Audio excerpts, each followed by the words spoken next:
everyone, this is Radhika. Welcome to Grooving and Giving in Retirement or Early Retirement. This channel is where we talk about living our best life in retirement, giving back to our local or global communities, and the glue that holds it all together, financial freedom. In today's video, I want to talk about financial freedom. When I heard that term, it seemed kind of vague to me. So what I thought I would do in today's video is really talk about some good financial habits. Some of these you might already know, others you may have to think about a little bit.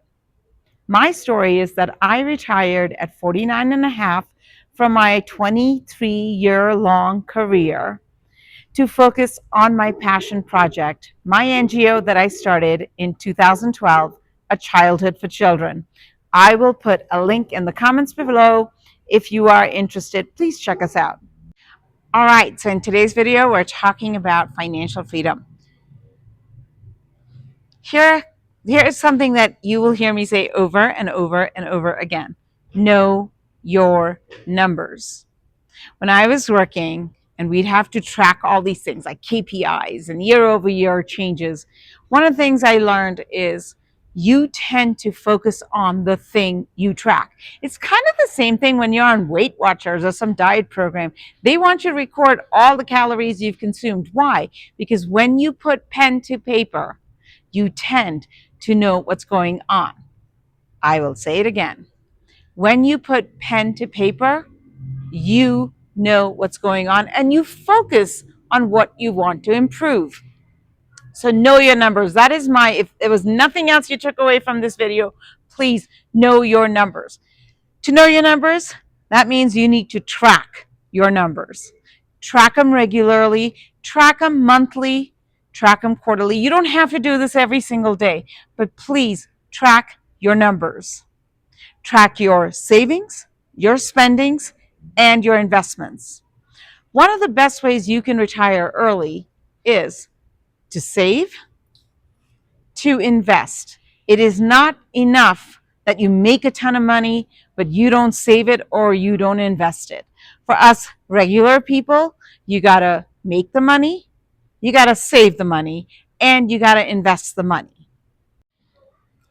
All right, another tip that I would pass on is if you are working, please take advantage of all the things your employer offers. 401k, your health savings account. Make sure you're participating. If your employer matches into your savings account, your 401k, take advantage of that. Do not leave money on the table. I put money into my 401k, maximum amount allowed under the law, every single year that I worked, except for 2 years. And those 2 years were specific and very unusual circumstances. Those are the only 2 years that I did not contribute into my 401k. But I have also always participated into a individual retirement account. Now, your IRA is sometimes tax deductible, and in other years it is not tax deductible. I contributed into the IRA even when it was not tax deductible, and that does have certain advantages. I will mention those advantages in a different video. Of course, today you also have the Roth IRA, but it is under limited circumstances under which you can contribute. If it is accessible to you, please contribute. So let's just summarize a few tips. Know your numbers, track your numbers. You don't have to do it daily, but please track your numbers.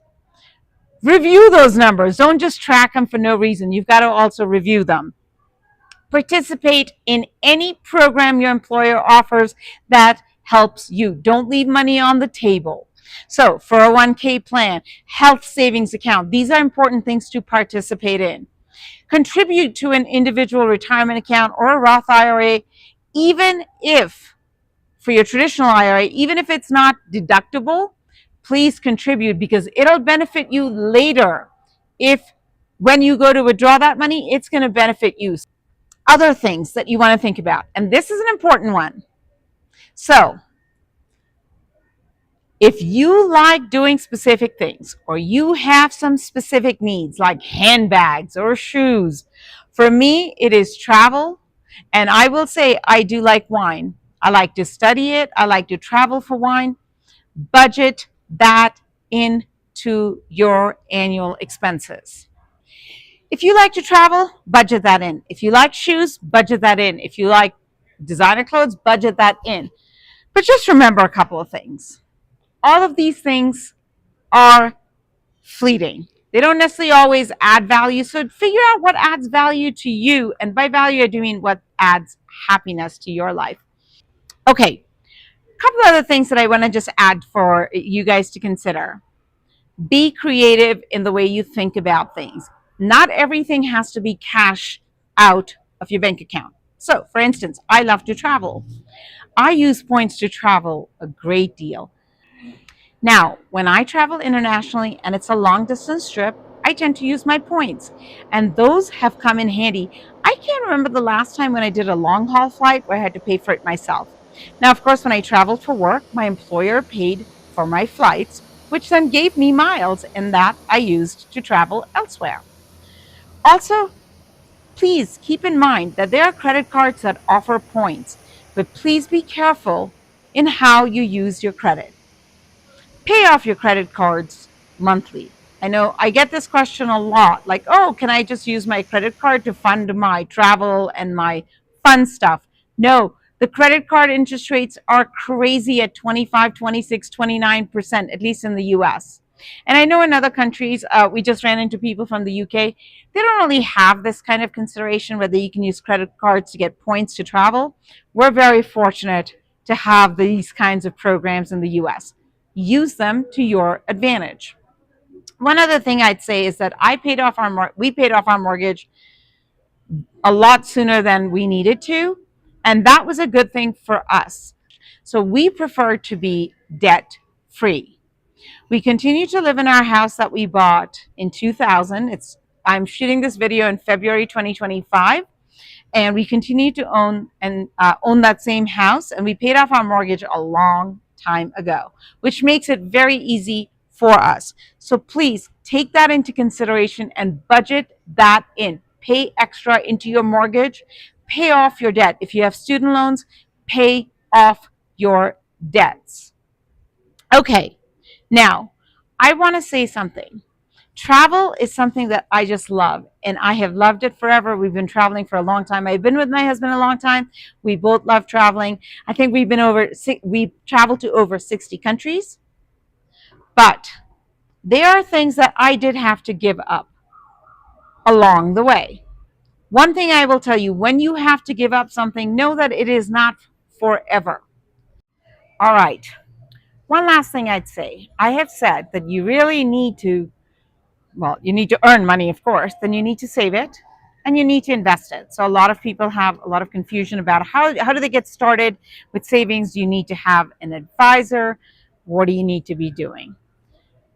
Here's my best. You can do it yourself or you can have an advisor. I've done both. And in another video, I'll cover how I thought about each of them. Look, if you are super busy or do not have the financial background, use an advisor, but get started. It is not you timing the market that matters. It is your time in the market. And a longer period is better than a shorter period. So those are all my tips with regards to financial freedom. Like I said, I retired early and I had to think about what the numbers need to be in our account. And I've done another video of how I thought about my numbers before I decided to leave my corporate career and go off and do the things I love to do. Let me tell you guys, the grass is greener on this side. Please, if you have any questions, put them in the comments below. And here's another question for you. Where do you think I'm filming this video from? I'll give you a hint. It's a Spanish-speaking country. Go ahead and put the country in the comments below, and we'll see who gets it right. Thanks, everyone. Please like, subscribe, and ring that notification bell. You know the drill. Ding, ding, ding. Muchas gracias. Adios.